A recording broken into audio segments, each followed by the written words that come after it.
Welcome, everybody, to this week's show.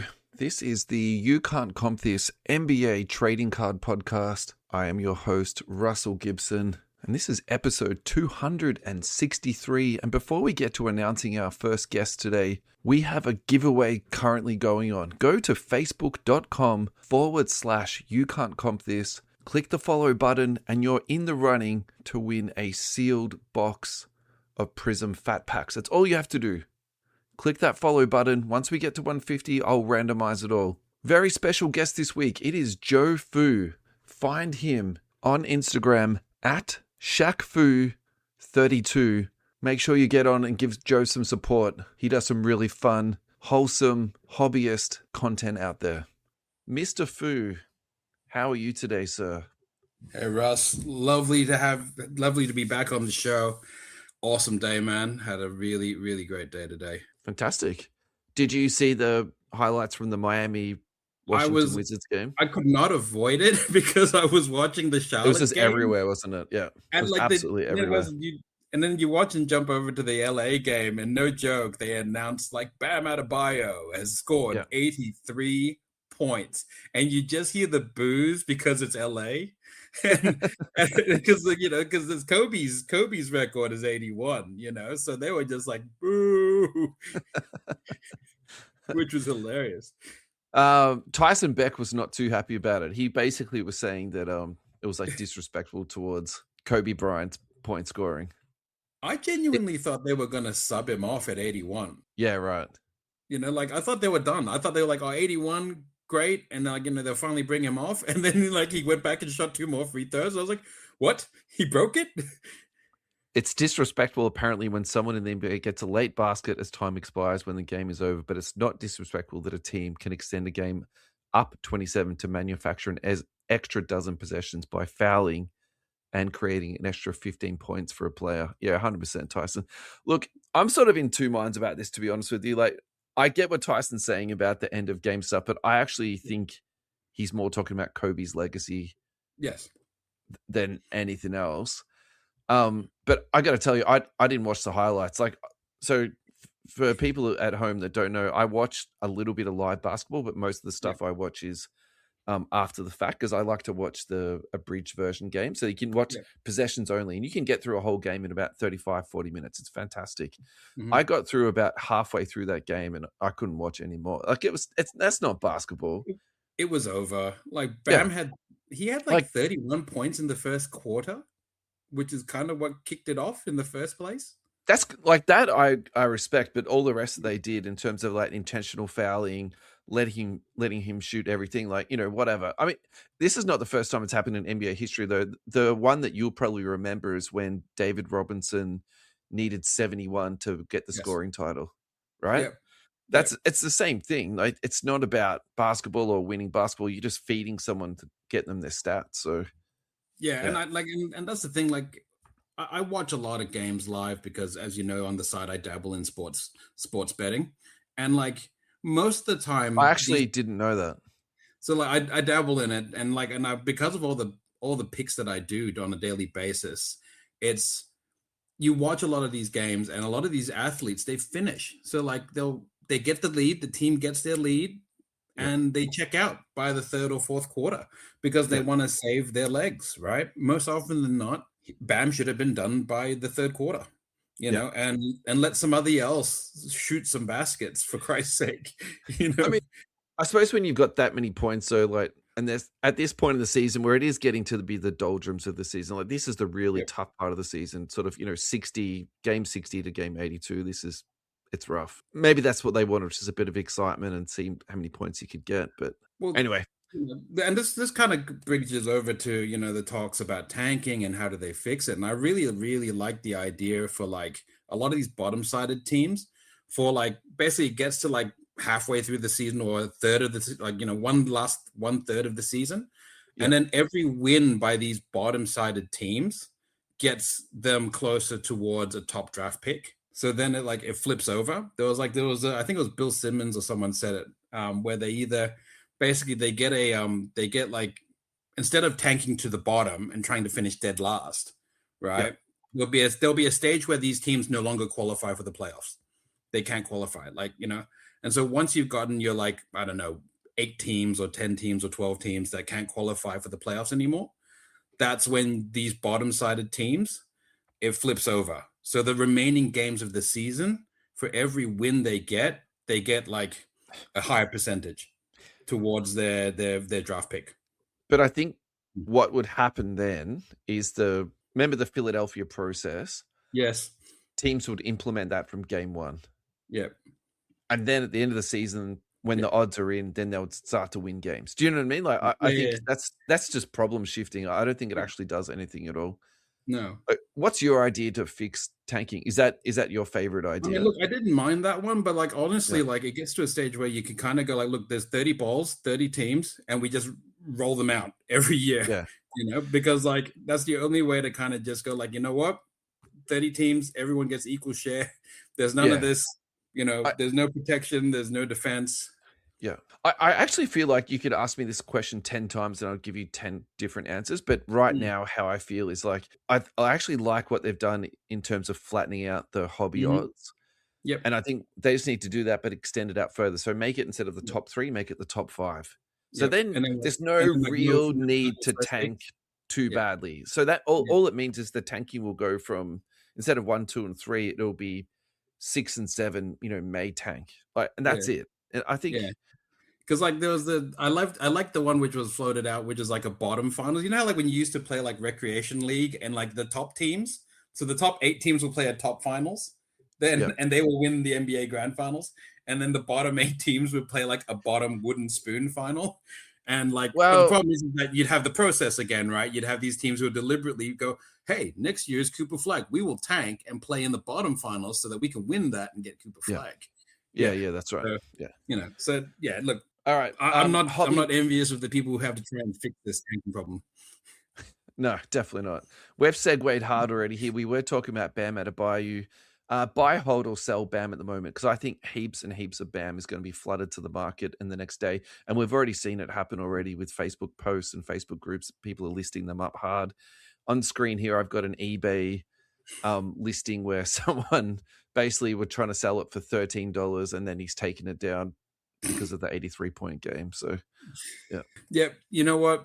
I think it's not really gonna give it that much of a boost. Honestly, Bam was not that exciting before. He's got the 83 points, he's got the record, but rest of the season he's a 20 and 10 guy. Yeah. I put him into the category of his talent is more than his hobby value. So I'm Yeah, kind of hoping at one point, actually, this is going to turn around, because his stuff is really cheap. I think he's a yeah, fantastic player. He's yep, cerebral. I like watching him play. Well, except for yep, today, that sucked. But yep. so maybe actually this will give him a little bit of boost along, and people might give him a bit more respect. Well, he'll get But some sales. Like he'll get some sales. It's not a bad time if you've been holding on to your Bam Adebayo. This is probably your best excuse to sell it now, yeah, and maybe make a few extra bucks than you would have before. I mean, even Will it? sell it at comps. I mean, who cares? If you want to get rid of your BAM stuff, like, take this opportunity to get it out. Honestly, you had Seriously. no chance to sell it before. Like Yeah, no, so so now use your opportunity to sell it now. that's But it. don't Yeah. expect it to shoot to the moon. That's what I advise people. Don't expect it to go like, you know, 500x or 1000x. Like, yes, he got Yeah. a record. He didn't really do it in the most exciting fashion either. Like, No. was 36 free throws. Like, if he went out and freaking went all guns blazing and he could not be stopped, like teams deliberately tried to stop him and it was a close game, Yeah. fair enough. Fair game. You could not stop this guy. He was a monster.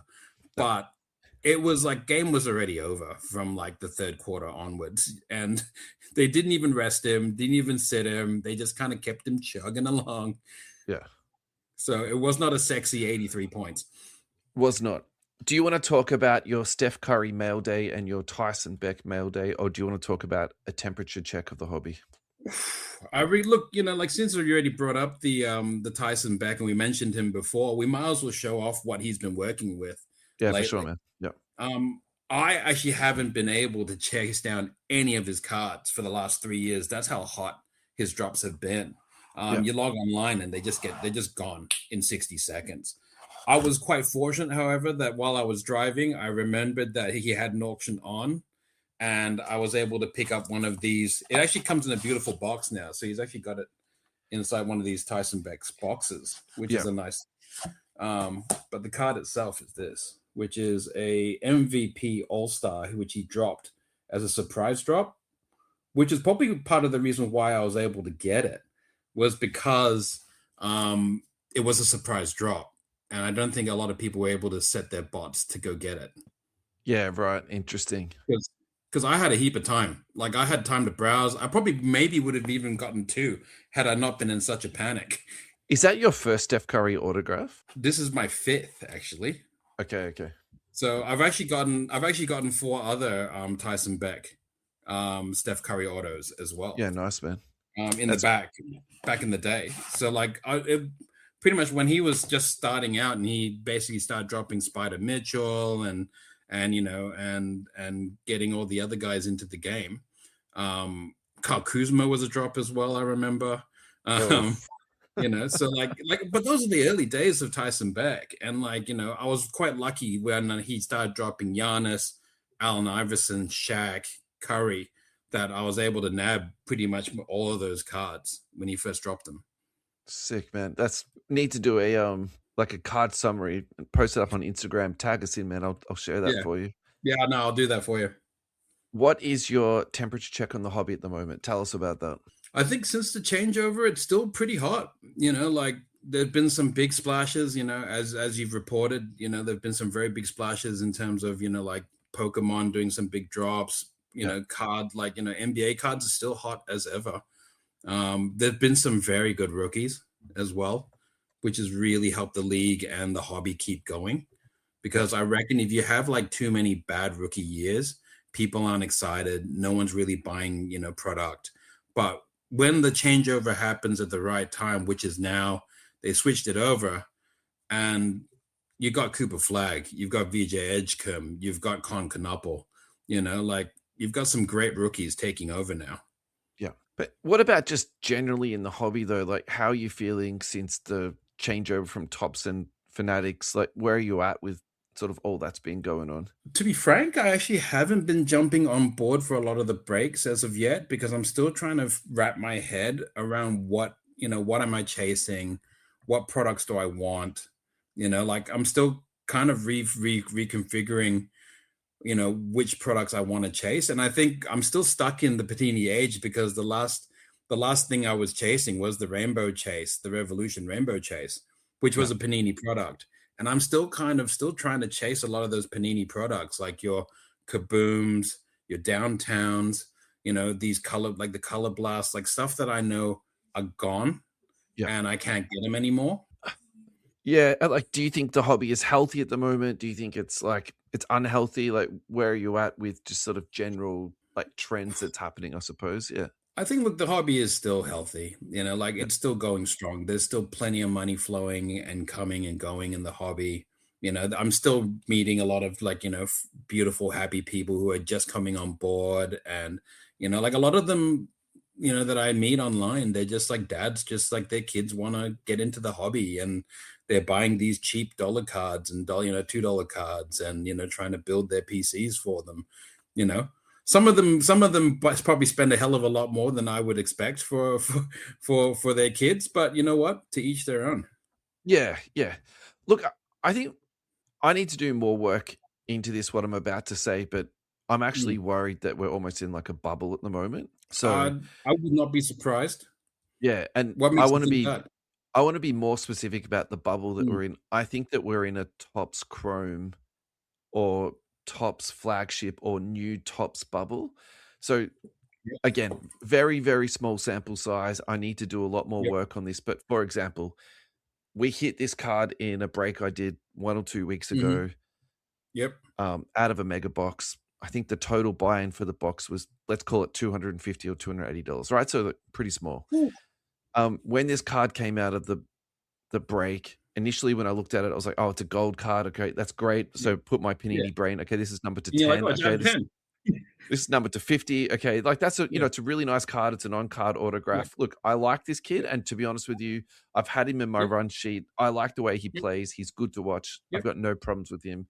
He's a good Yep. prospect, but Yes. at this point, he is a C grade LaMelo Ball, Yep. in my opinion. That's like a Yep. pretty nice assessment. Yeah. Check out And the so therefore, sales. Check out the sales on this guy, though. He is not a C grade. Okay. Alrighty, we're going to have a break here in the action. And when we come back, we're going to keep chatting about Igor Demon. Thank you to US Sports Cards Australia for your ongoing support of our podcast. We cannot thank you enough. Go to ussportscardsaustralia.com.au. There you'll find sealed product, brakes, card protection, and Ross's beloved water pistols. Also, don't forget to check out Ross's consignment service, ComCA, or as what Ross calls it, Comca, where you can consign all of your cards with Ross and he will sell them on your behalf. Use the promo code You Can't Comp This for a 9-cent submission. No matter how many cards you submit, it will cost you 9 cents. Do not miss out on this fantastic offer. Now, also, Ross and I caught up on the weekend and we did a walkthrough of the beta site for ComCA. It is very exciting. Go to You Can't Comp This YouTube and search for Comca or ComCA, COMCA, and you'll see the new walkthrough that's just happened. Ross also informed me that one member of ComCA or Comca just this week withdrew $450 in funds from their sales. Thank you so much to US Sports Cards Australia. We're back with Joe Foo, and we're going to continue on our conversation about Igor Demon. Exclude the one of one, like that's way out. I want to try and find the one that's numbered holy to 50. crap. To 50. Like this stuff is not prospecting prices. This is numbered to 5. That's Yeah. 2,500 USD. That number to Yikes. 50, I can't find the comp for it, but you just have to trust me Yeah. on this. It's Yeah. sold for about $1,000 Aussie. So Holy smokes. and that's numbered to 50. And so Yeah. like it really, like I'm not worried about it. I'm not trying to create like doom and gloom. Like fantastic. You If know, people are but excited there's in the the hobby, 25, that's like here's the 1,000. 25. Yeah. All right, that's 1,000 Yeah. US, man, which is Yeah. approximately 1,500 Australian. Aussie dollars. Yeah, so my Yep. estimate number to 50 of 1,500 was Yep. probably about right. Yeah, so That's huge. and this is a pretty low end prospect that is on a team that's not very exciting. Traditionally, Yep. people aren't collecting him. So, like, if you're asking me about, the hobby health at the moment, that's probably my 2 cents and like where my head is like going to at the moment. I think I was talking to Tyson on Sunday just to say, like, actually, for me, it's been a really good reset. And I've actually sort of stepped out of doing a couple of things I had been doing. And now I'm sort of getting back in now that I sort of understand what Tops is doing. And Yep. look, Tops 3, I don't have the testicular fortitude to go and buy an entire box of it. Like, and the prices on that are spiking too. And that probably furthers Yeah. my thing about a bubble. But I like it. Actually, I think it's nice. I think if you hit one of those cards in a break, whatever you got, I think you'd be really happy. So it's kind of a fun product. Well, like Tops 3, like I've seen a lot of that Tops Midnight come out, and the designs from that are really, really eye-catching, really spectacular. Yeah. Really nice theme. Like, I mean, look, I'm an 80s kid, like I'm the same with you. Like we grew up with Tops, we grew up with Upper Deck, Fleer, Skybox, so like Yeah. seeing Tops originally reach back and kind of do a kind of a callback, but now they're bringing in the other products now. It's really nice to see these other products come out and to see that they're actually very well designed as we expected. And because they now got licensing, the cards look 1,000 times better. 100%. Yeah, it's actually really hard to get around the unlicensed stuff, isn't it? Except for Tyson Which Beck. is why, like, I've always loved Tyson's work, because like he's worked out a beautiful way to kind of redesign the card and avoid the whole like this is like there's no, you can't even see, like you see the All-Star, you see Steph Curry, but he's really just kind of designed it and jigged it in a way that you can really you actually don't really notice that there's a missing logo, or anything, Well, the right? So artwork is so good. it's just, yeah, he just does a beautiful job, Yeah. Tell us about your rainbow chase that's going on at the moment. that you're So I think last time I talked with you guys, I had just started the rainbow chase. So I started the one of one. So most people try to finish with the one of one. And I always advise, like, if you're trying to chase a rainbow and you're like me and you must finish it, like, yeah, I gotta finish this thing now. Like so like I started with the one on one because it would just drive me absolutely insane knowing that the set is incomplete if I had everything else but the one of one. And and knowing that the person who holds the one of one would therefore be able to hold a ransom on me, or they wouldn't even want to let it go. yeah. So like what started it all was actually somebody came to me with an offer to sell this, which is the Kaleido from Revolutions, one of one, as you can see from the little one of one badge on the bottom there. But what started the chase was this. So I was offered the one of one to begin with, and then I was like, you know what? I have never done a rainbow chase, like a proper Panini rainbow chase. I've bought cards and I've just kind of just mashed them all together, but I've never chased a set from start to finish. And so I started chasing it and started with the Legends one of one and then just worked my way through. And it's been probably about, I want to say about a year now. Yeah. And I'm down to one last card, Yeah, which sweet. is the, So how many's in the set? And yeah.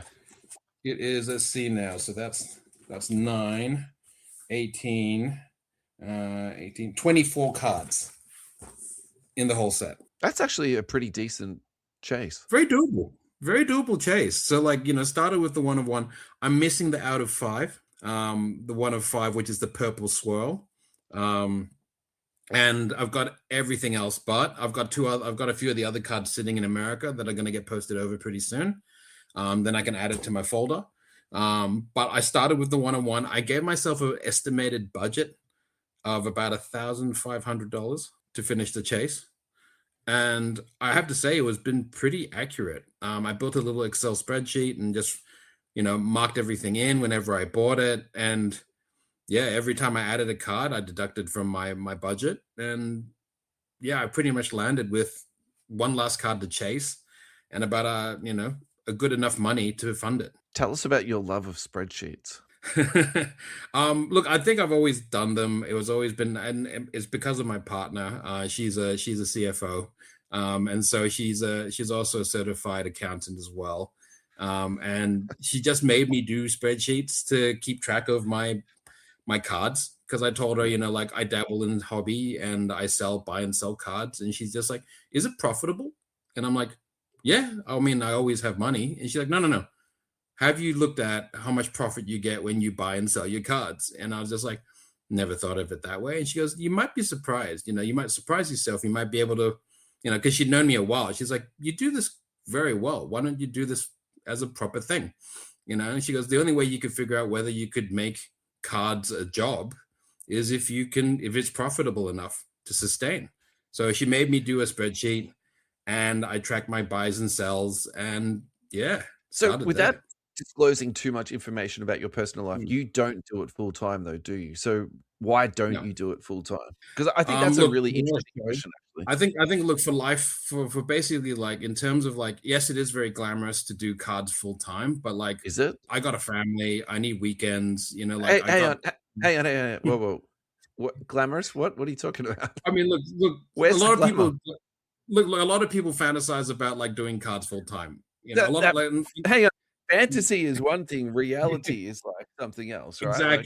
Exactly. Yeah. So so it is a lot of people think, oh yeah, doing cards full time would be the dream, and I've always been warned about, but this was by my dad too. He goes, "Look, never turn your hobby into your passion into your job, because you'll kill your passion." Yeah. And, so like, I said, like, he's always had truth to it. Like, I love snowboarding, became an instructor, did it for 5 years. And then I was like, yeah, you know what? I'm done snowboarding. Yeah. So like, look, I don't do it full time. I do it I gave a try, took a look at it, but to really make it work, you got to attend a lot of shows. You got to do, a lot of live selling as well to keep it going, and it's a 24/7 job. You got to keep lining up deals. if you don't have a license from Tops, you like, how are you getting product? How are you getting Yeah. stuff to sell? And then if you've got like product, you got to sell it to the recommended retail price. You can't just like, go and sell it at the shill price on eBay, Yeah. because if you get caught out by Tops, guess what? Your license getting pulled, so like, and there goes your income, No, preaching so, preaching to the converted. you know, Speaking about keeping something as a hobby and something that you love and that you love to buy people's collections, then yep, flip them out, sell them out in smaller yep, parcels. yep. I've spoken about this twice already, but now you're on the show, I'm gonna Mhm. talk to you about it again. This is an example of, like, literally the dream, and I think at the time I called it the wet dream. Yep, They bought this entire it was actually, I think the true story was it was in a like, a box in a collection for yep, $100. There was a yep. binder in there. They sent it off for grading. Initially, when they looked at it, they actually didn't realize it was a one of one. Under closer inspection, yeah, it was PSA 5, and they recently sold it for 76,000. So tell me about your impressions on this, and then tell us about some of your experiences in buying people's collections.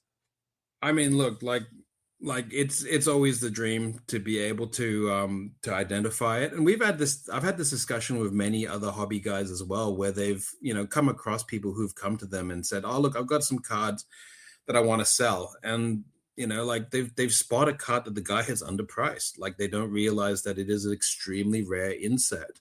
And like they're selling it at like, a pittance compared to what it's actually worth. And, to their credit and to their moral fortitude, they actually told the guy the actual value of the card instead of going like, well, too bad, your price, I bought it and, it's mine, fair game.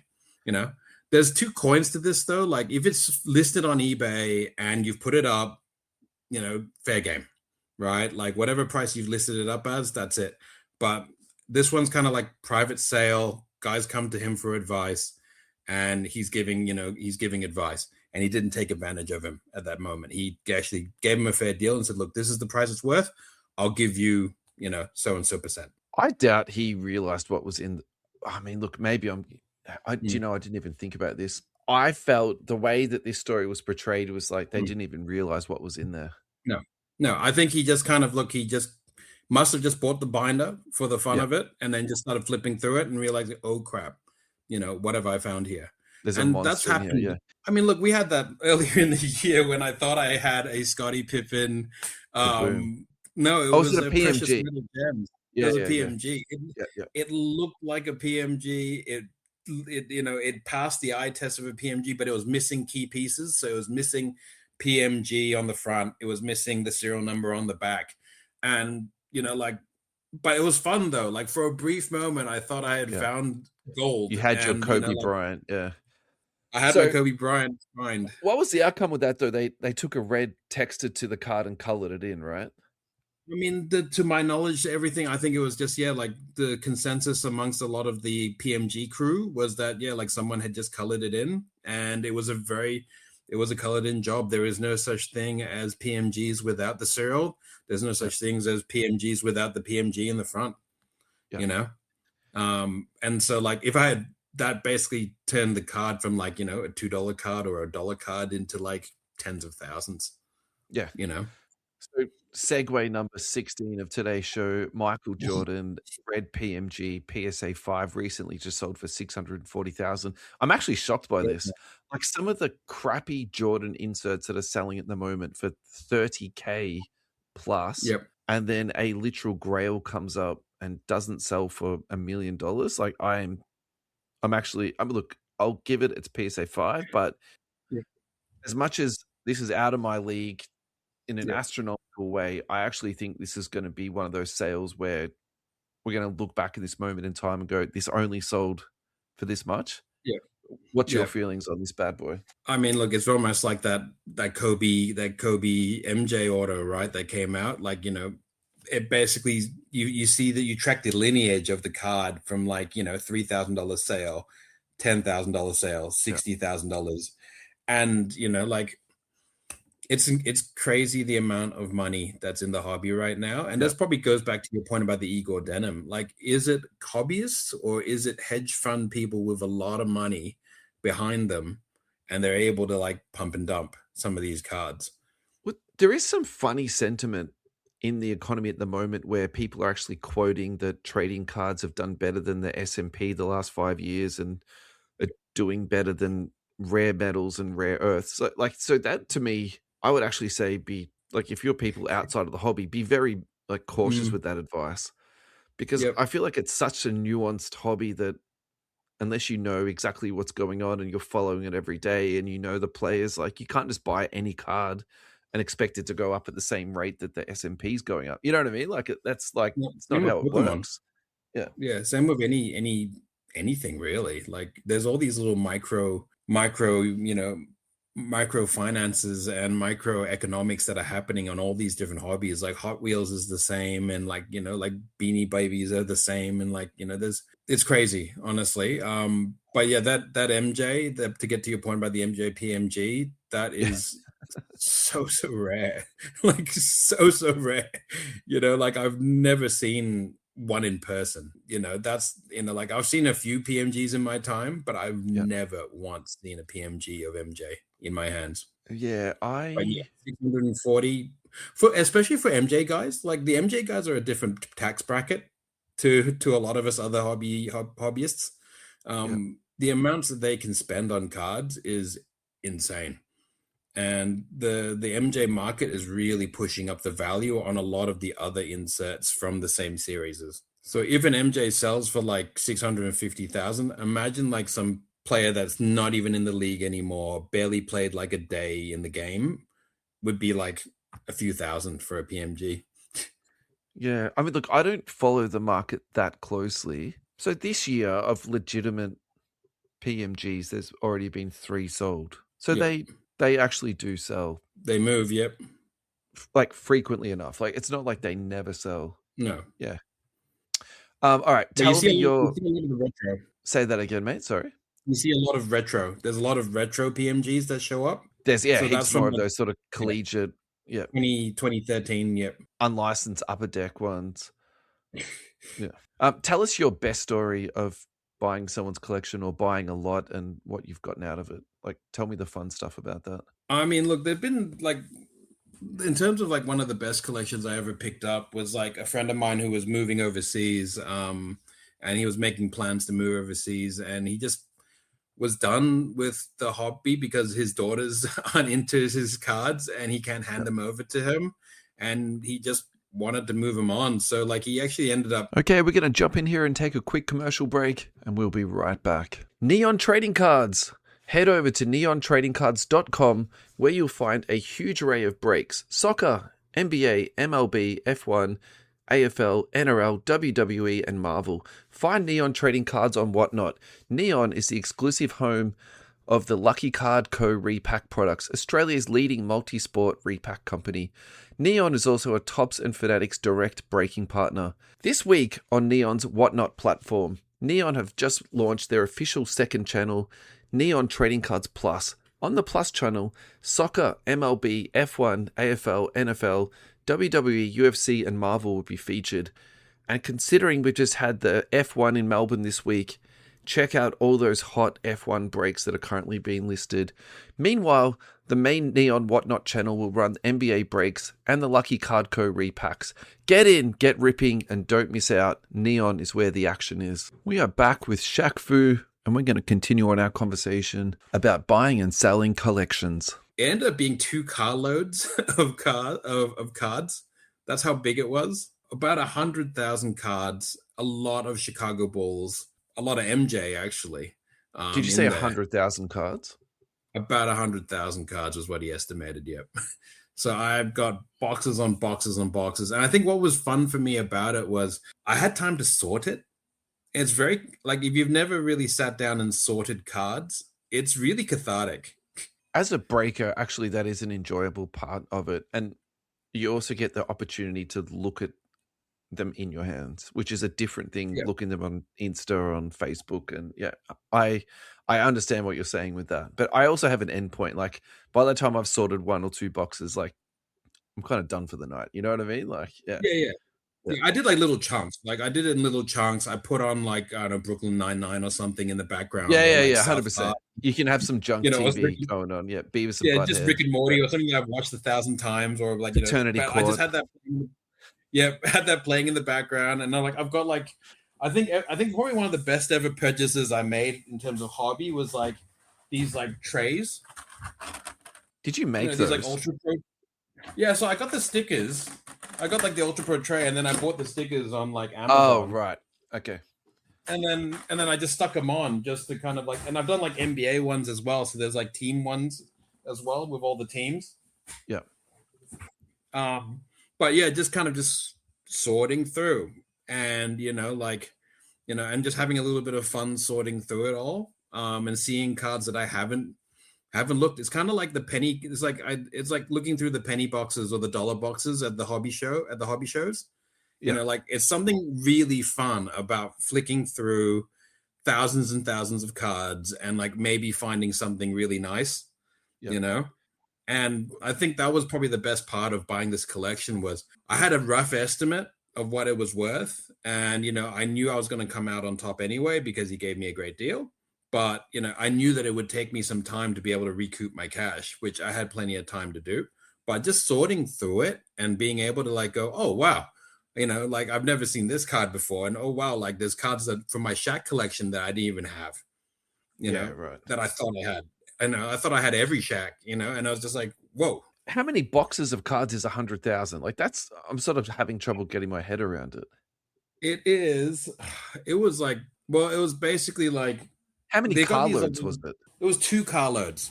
Yeah, right. It was 2 carloads, and a lot of it is inside these kind of like 8 containers. So I've got one here that holds my top loaders. I've been in your car. Your car's not small either, so yeah.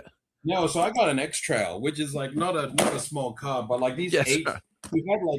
He had like these boxes, which are these 8 container boxes that you can get from Bunnings, and there was like at least 40 of these with cards, just full of cards. He must have had a huge change of heart because that's a lot of organization to go to. He's obviously cares for them.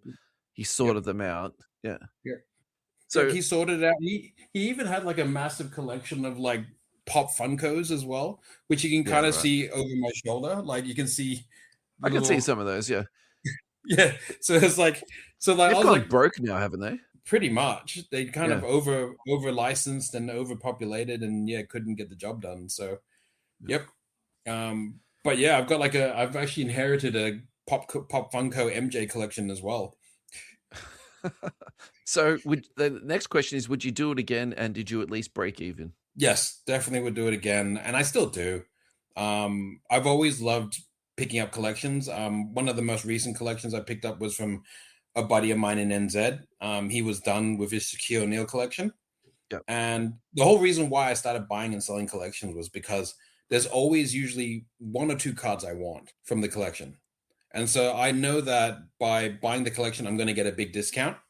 And essentially I use the discount that I'm going to get to offset the 2 cards I want or the 1 card that I want. Yeah. So I know that I'll break even. Like, like if I keep the card I want and I sell the rest, I break even. You're happy. And I get Yeah. So that was the reason what started it all was like, okay, well, I've got funds to do this and I can use my bulk buying power to use the discount to buy the card I want. Yep. And so I've been able to add a lot of Grail Shacks for that reason. What's your advice to people as a seller? Because I think we need more sellers like you out there in the marketplace that know how to package their cards right, know how to communicate with people, how to do fair pricing, on and on. So like, what's your sage advice to people out there to have a good deal?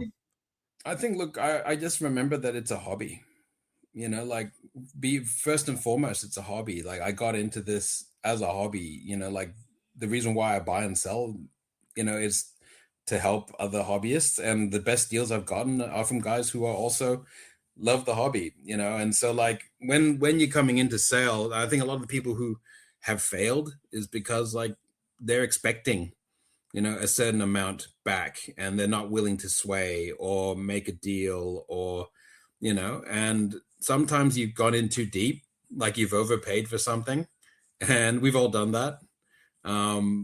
But it's all learning, so like when I'm trying to make deals, I just, I try to make the best deal I possibly can from the comps that I can find, and then look, and I've also been able to walk away. Like if my price is 5 and your price is 2, well, if I can't meet you in the middle at 350, Yeah. right, the deal's not going to work no matter how we split it. But if our price is like, if mine's 5 and yours is 4, and I can go, 450, are we good? Done. And so, yeah, So like just having the communicate, ability to kind of, yep, negotiate, walk away from yep, deals if you lose some. yep. Any other advice for people? Don't take it personal. Like at the end of the day, like, like if your price is your price, my price is my price. Yeah. If we're not going to see eye to eye, just be willing to just be, polite and say, look, like, I don't think we're going to make a deal here. Our prices are too far apart. Thank you for your Yeah. time. And, Yeah. move Yeah. on from there. I actually think the best person of that is John O'Michaels. Yes. I never really feel like he wheels and deals a lot, but I never feel like he takes it personal. He might No, make like jokes about the situation, but you know what I mean? Like, I think what some I'll admit to you, I'm not great at doing that. So I think maybe this no, might be like, your like and Jono's like kind of superpower, but I yeah, think that's actually that's really good advice there.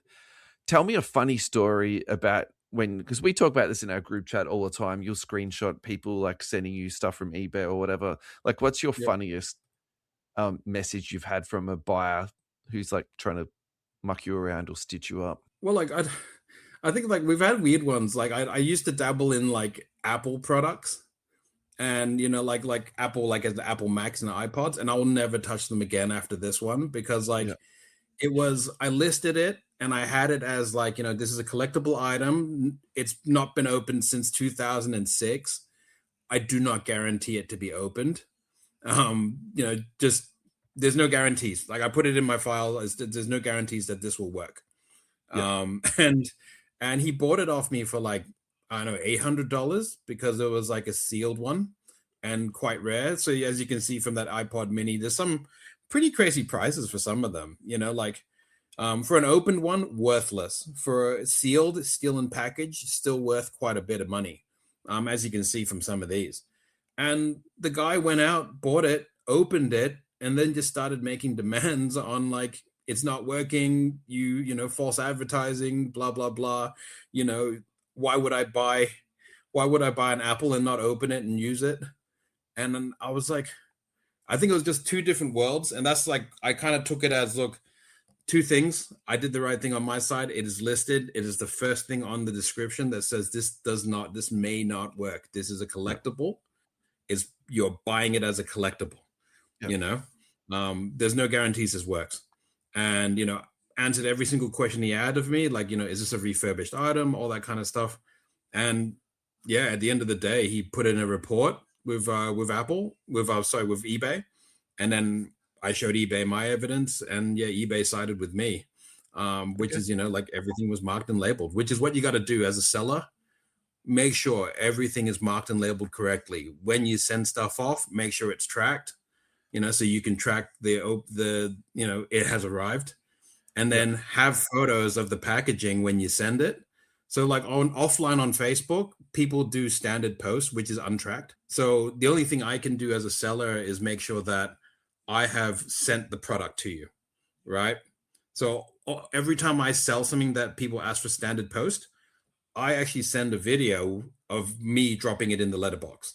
yeah, And that's the best I can do for you. Because if it goes missing from that point on, you didn't pay for tracking. yeah.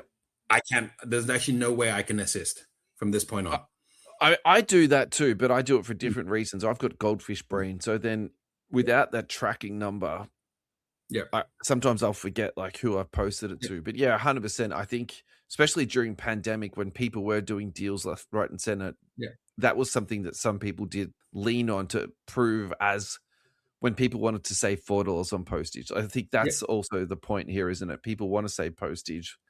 yeah, Um, yeah. yeah. All right, let's And that's let's play a game. fair. Keep four, sell four. All right, the first game is going to be Wemby. And people at home, you can play along too.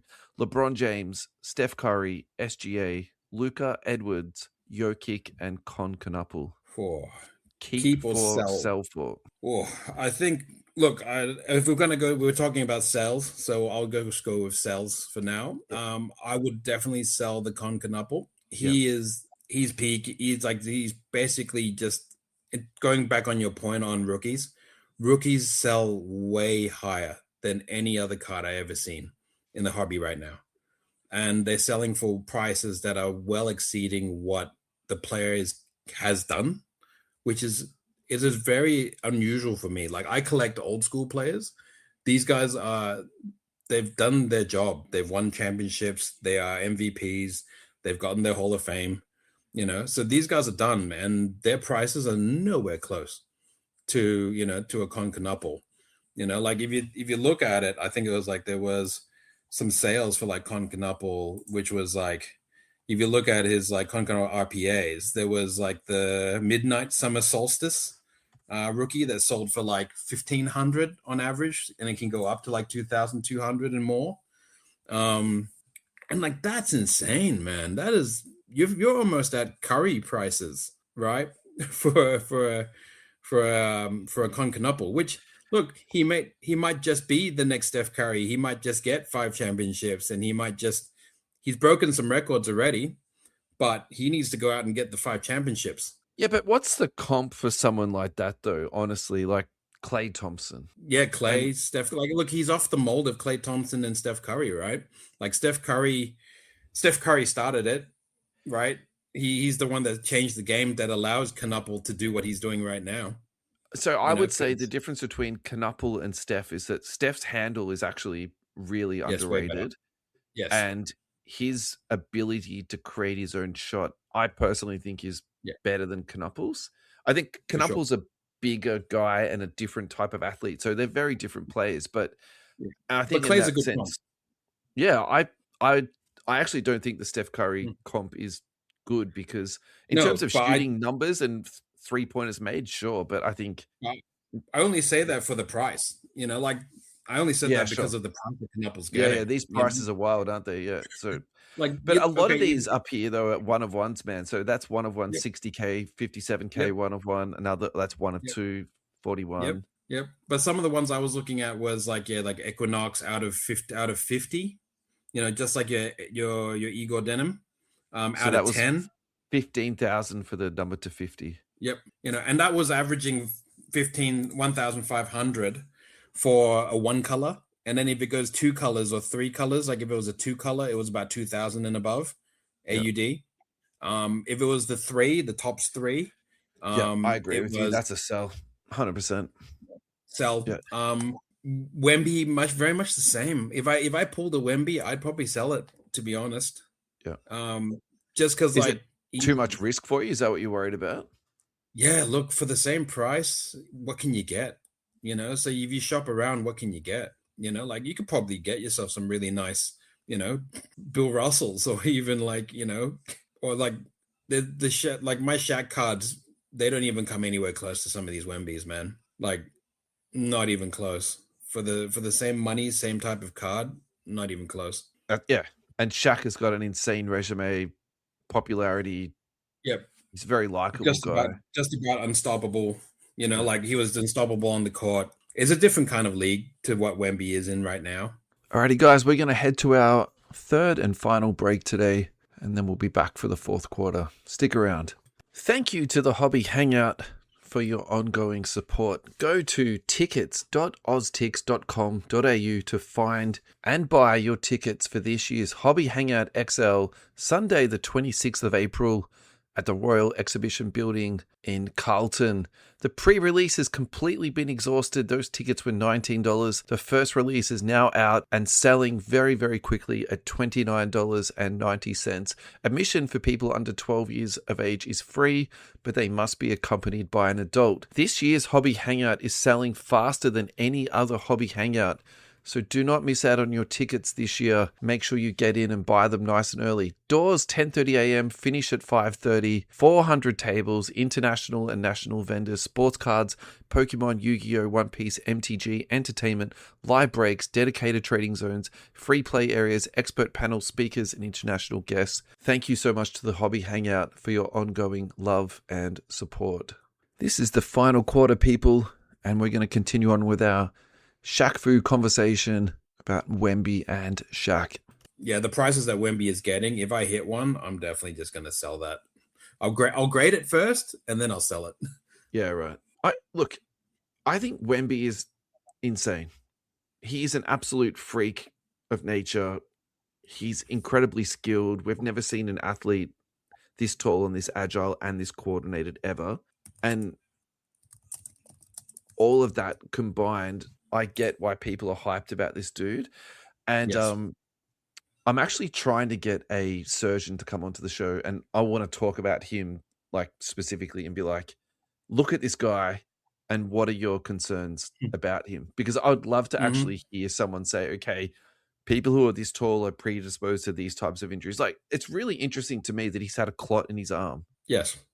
Like, that to me is unusual, and I've never heard such a young man having something like that. Like, does he have a clotting disorder? Is this normal for a man of this size because of all the travel Yep. that he's doing and the bumps and And all the bruises, da work da da he's da, yeah. Yep. Yeah. But and again, I need to do more work on this, but my comp for him is Hakeem. Mm-hmm. I would love to see him have the same resume as Hakeem. Mm-hmm. I think that would be a fantastic outcome for him. But you comp the prices here, and this is like, to me, it's out of whack.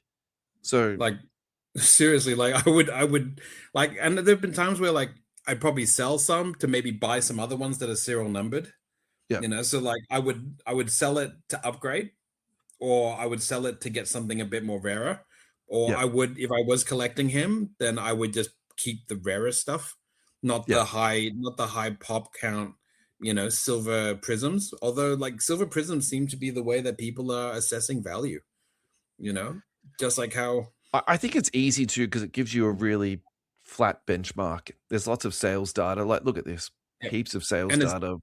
Population's high. And it's been, I think it's also been the norm for the long time now to go look at a silver prism PSA 10 and assess the value of that card and be able to kind of judge someone's litmus of like, is their pricing fair or is it inflated based off of like a silver prism, Abs- Luka Doncic 10 or like a yeah, Wemby 10 or absolutely. something. You go like, Yeah, that's how you, but like, yeah, now with tops in the game, is it a tops chrome, you know, a replacement, right? To yeah. take the spot, you know. You've got The other Jokic as key, this. yep, as a potential sell. I I disagree with love this, by him. the way. So you Mm. need to lay this out like very clearly because Well, I'm ready I to couldn't I pounce. couldn't Yeah. keep all. You gave me a list, so I had to sell some, keep some. So for the ones I wanted to keep, I wanted to keep like I actually thought it was two lists. So I think look, he was on the fence for me. If I had like because I had to also sell him and sell SGA in order for me to keep LeBron, Curry, Luca, and Edwards. Okay. So I had to push him out because I wanted to keep the other four. So like, there's a reason he was on the line. Okay. Fine. So Um, now the question is, why did you keep Luca instead of SGA or Jokic? Like, present that argument um, because I'm pro so SGA and Jokic over Luca yeah. for my choices. Yeah. Look, Luca is in a big market. He's in the LA market. Yeah. Um, in terms of hobby, he's pretty much going to be there for a very long time now.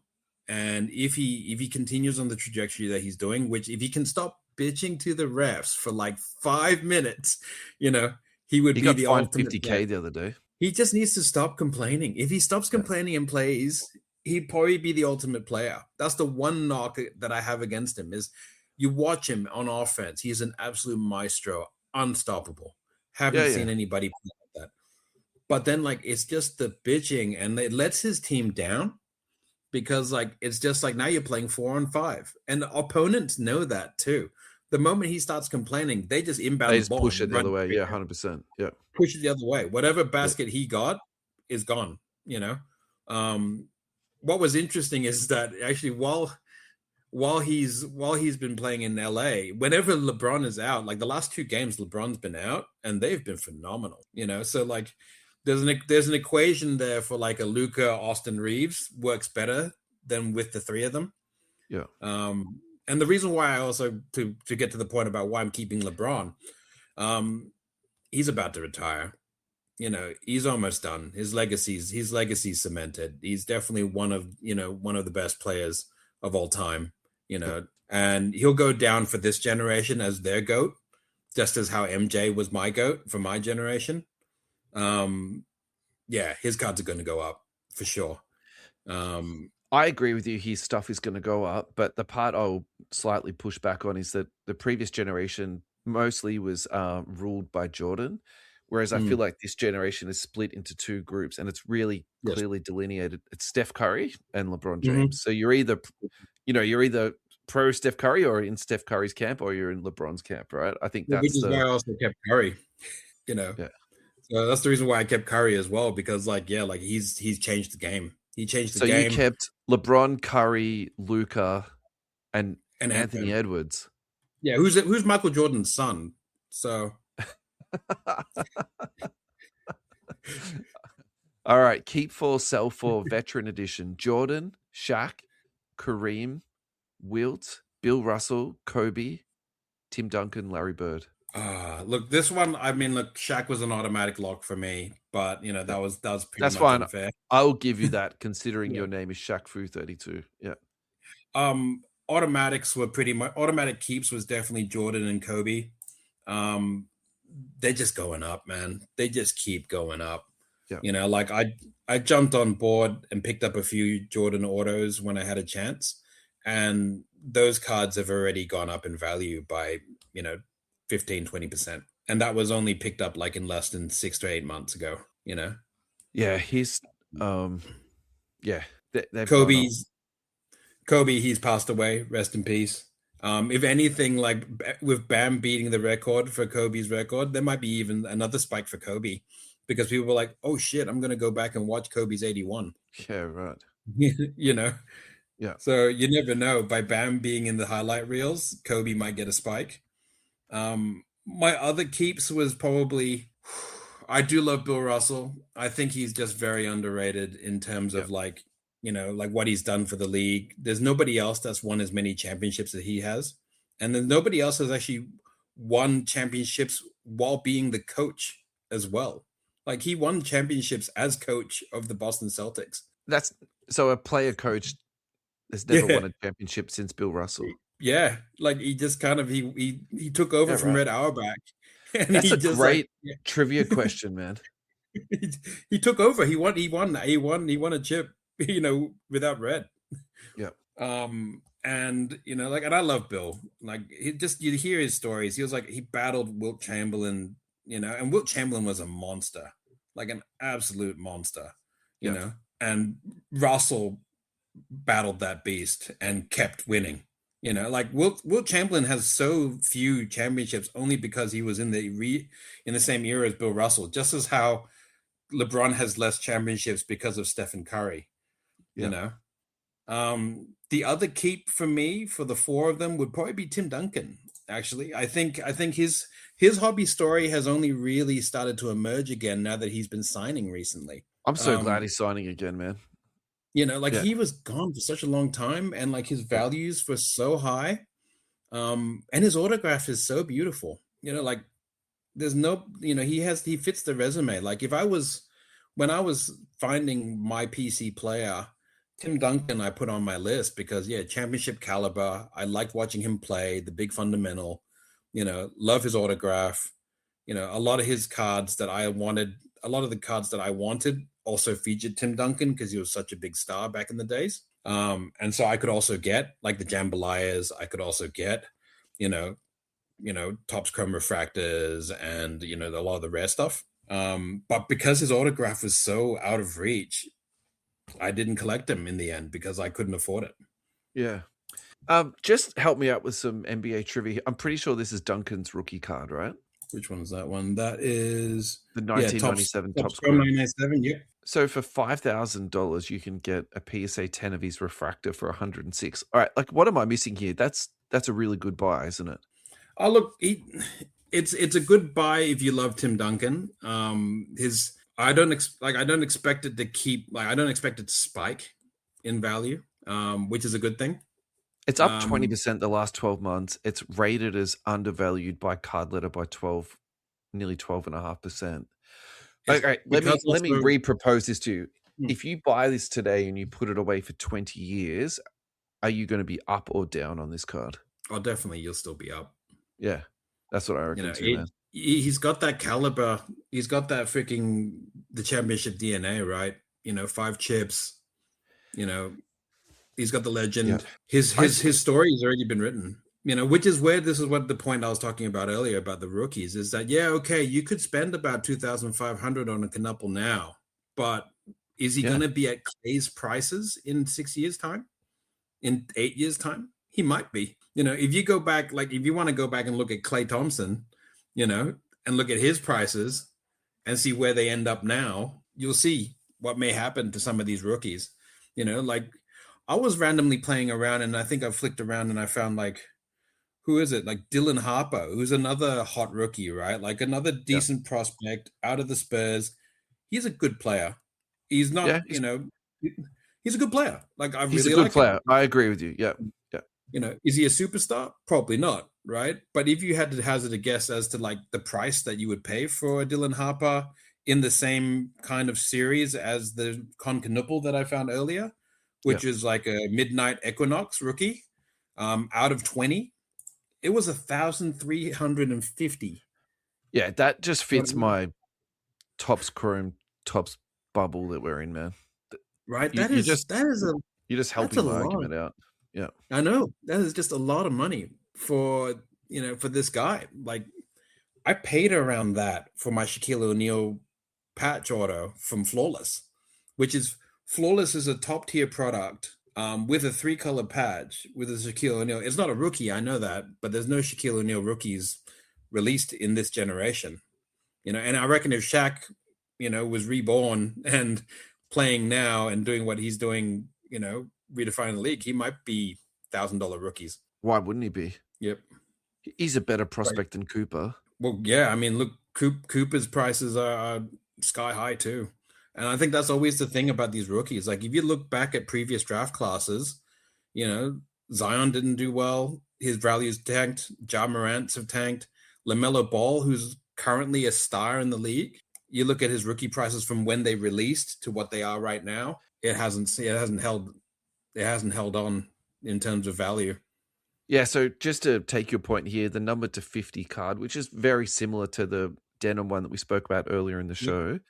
This is selling for 3,700. So essentially like double the price of the but Of the Igor Denim. so in that case, I would actually say that I'm probably pronouncing it wrong. The denim is overpriced. I would rather pay 3.7 for the Harper than 1.5, or you know what I mean? I'd sell them Yeah. both. I'd sell them both in a Yeah, yeah. heartbeat. Yeah, true. Because like Let's if you look at sorry, the mate, up list, to you.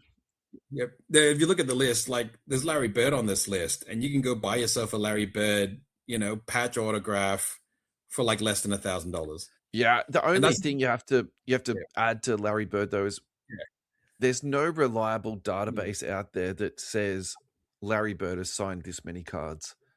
yeah, And I would put Larry Bird, Magic Johnson, and actually I want to tentatively put Steph Curry into this. They're all very generous signers. So yes, you're never going to be hunting around for too long for a Magic, a Larry Bird, yeah, and not be able to purchase one for yeah, around $200 or so. Steph Curry's a separate thing altogether. That's just a yeah, different price point. But my argument, I would still hold that true with that. There's a lot of them out there, man. So I think if you're talking about Larry Bird, I think in that instance, you have to add on the caveat. It has to be like a game worn patch autograph. yep, It has to be a low numbered, like number to say 5 or to 10. I think yep. getting something that's unnumbered or number to say 200, don't compare it to like a gold rookie card. Do you know what I mean? No, for sure. And like Yeah. there's no comp. Like what like I think this is where like some of it has to be NBA resume versus hobby resume. There's these two different these two different brackets, so like, you know, 100%. so That's like, the Bam yeah, Adebayo argument, yeah. yeah, like NBA resume, Bam Adebayo kills a lot of these rookies, like a Derek Queen, 10 times out of 10, Hey, be but careful, Derek Queen. That's my boy. You go easy there. but look, I love Derek Queen. He's still young. His story hasn't been written yet, so like it's and like was it like there's that kid out of freaking Sacramento, Reno, he's going out and getting it done now because half the team is tanking and I he's couldn't dropping tell 20 you. and 10, I you couldn't know? tell you. I've barely watched a Kings game since Fox left, to be honest. I could care less. Who is the No, but like Sacramento Kings? yeah, but like this goes to the point like Igor Denim, like you're like who watches Brooklyn unless I want Yeah. to watch MPJ play a solo game. Um, you know, So you so can have one Igor Denim gold autograph to 50, or you can have a 10 Ja Morant. Okay, I'm mucking up the numbers here. 8 Ja Morant rookie 10s. Can you believe that? It's trading at it's crazy, right? $175 at the moment. The gambler in me would take the Ja Morant only because I feel that he can still redeem himself somehow more than Igor Denim. That's I think you might insane. even come up. You might even actually come up as like both of them losing. To be honest, you may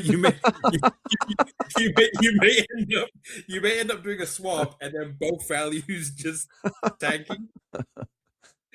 Hey man, we're over an hour. Let's finish off. What would you like to talk about before we head off today?